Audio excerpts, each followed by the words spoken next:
tidak sombong. Itu ciri-ciri orang yang berilmu.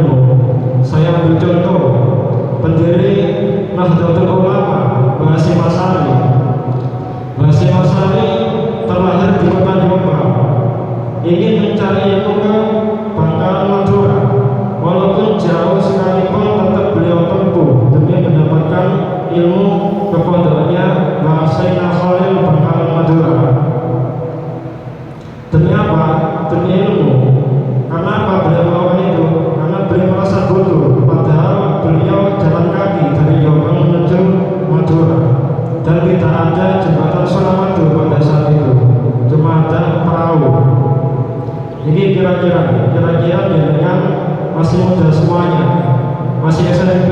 Kemudian di Gresik nggak ada SMA, Sidoarjo nggak ada, di semua kota nggak ada yang namanya SMA, cuma ada di Madura. Kira-kira jenengan mau mencari ilmu sampai Madura, apa lebih memilih untuk bekerja saja? Pasti lebih memilih bekerja saja. Enak dodolan iwak, enak dodolan ayam, enak dodolan pitik oleh doyangan daripada ada tersorot-sorot oleh ilmu sampai Madura. Makanya Imam Syafi'i mengatakan, man arada dunya fa'alih bil ilmi, man arada al-akhirah fa'alih bil ilmi, man arada hunna fa'alih bil ilmi. Artinya, barang siapa yang ingin sukses dunianya, maka harus mempunyai ilmu. Dan barang siapa yang ingin sukses akhiratnya, maka harus mempunyai ilmu. Dan barang siapa yang ingin sukses dua-duanya, maka harus mempunyai ilmu. Saya kasih contoh dalam urusan dunia. Misalnya, kira-kira lebih suksesan mana, seorang dokter atau seorang pengemis? Contohnya kayak Abang Mukarram ini. Abang Mukarram ini seorang dokter dengan seorang pengemis, kira-kira lebih sukses mana? Lebih sukses dokter. Kenapa? Karena beliau mempunyai ilmu. Begitupun juga sopir. Seorang sopir mobil kalau nggak tahu ilmunya, kira-kira bisa nabrak apa betul?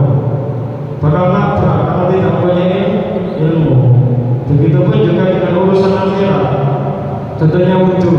Ketika dengan wudhu kalau nggak tahu ilmunya, wudhu kan harus niat dulu, baru kemudian wajah.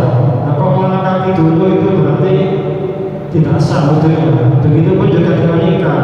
Nikah harus ada rukun-rukunnya, harus punya wali, ada saksinya juga. Kalau nggak tahu rukunnya, maka nikahnya tidak sah.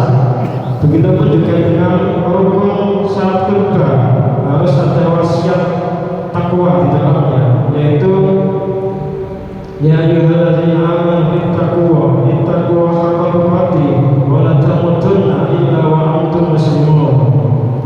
Wahai orang-orang yang beriman, takwalah kalian kepada Allah dengan sebenar-benarnya takwa, yaitu menjalankan semua perintahnya dan menjauhi semua larangannya, dan jangan sekali-kali kalian mati kecuali dalam keadaan beriman dan beragama Islam.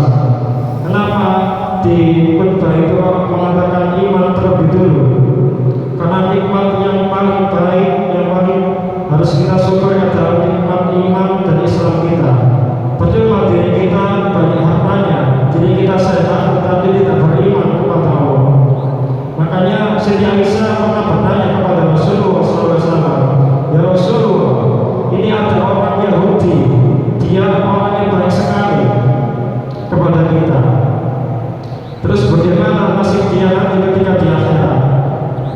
Maka turunlah surat Al-Furqan ayat 23 menjawab pertanyaan dari Siti Aisyah ini. Fajalnahu mahabban mansura. Oh, jadikan orang-orang yang tidak beriman kepada Allah itu amalnya seperti debu yang berterbangan. Jadi Allah mengibaratkan amalnya itu seperti debu yang berterbangan. Maksudnya bagaimana? Misalnya mic ini terkena debu banyak sekali. Kira-kira timbangannya semakin mantap atau bukan? Semakin mantap. Kenapa? Karena ada debunya. Tetapi kalau debu itu berterbangan, tidak nempel ke mic ini, maka tidak akan terhitung.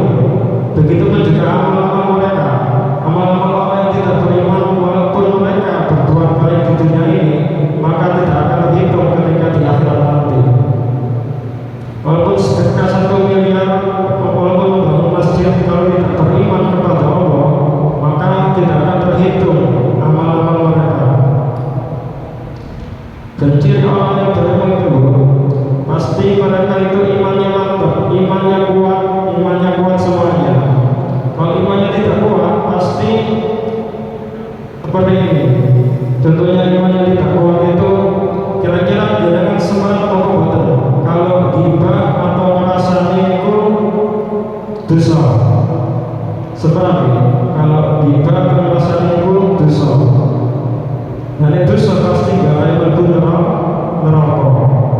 Nah nek menggalipun bener kok kira-kira jenengan tasih pernah ngrasani apa boten? Tasih pernah ngrasani?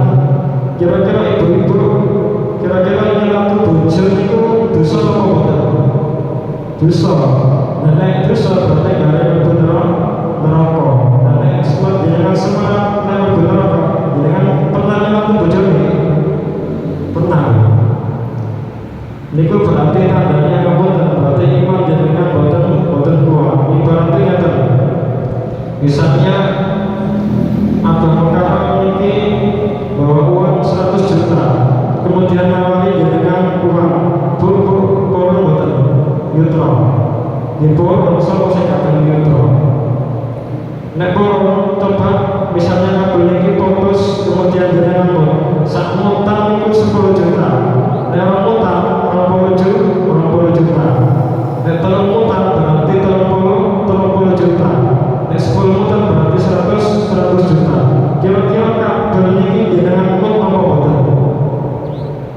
Gak bakal jenengan mut. Kenapa? Karena jenengan yakin, jenengan mantep kalau diimut pasti bahaya, pasti akan menimbulkan berdos, jenengan bisa mati. Nah, sama seperti ngerasani nyelatu bojo, ketika jenengan sudah tahu bahwa itu dosa, tapi kok jenengan tetap melakoni, itu berarti waktu koyok jenengan sudah tahu nek kabel ini itu berbahaya, nanti saya tetap jenengan emot. Paham gitu? Kira-kira pengibaratan ini paham? Jadi tetap jenengan emot berbahaya, itu suatu kesalahan yang tidak dimaafkan Allah karena jenengan sudah tahu ilmunya, tetapi tetap jenengan lakoni. Mungkin sekian yang dapat saya sampaikan.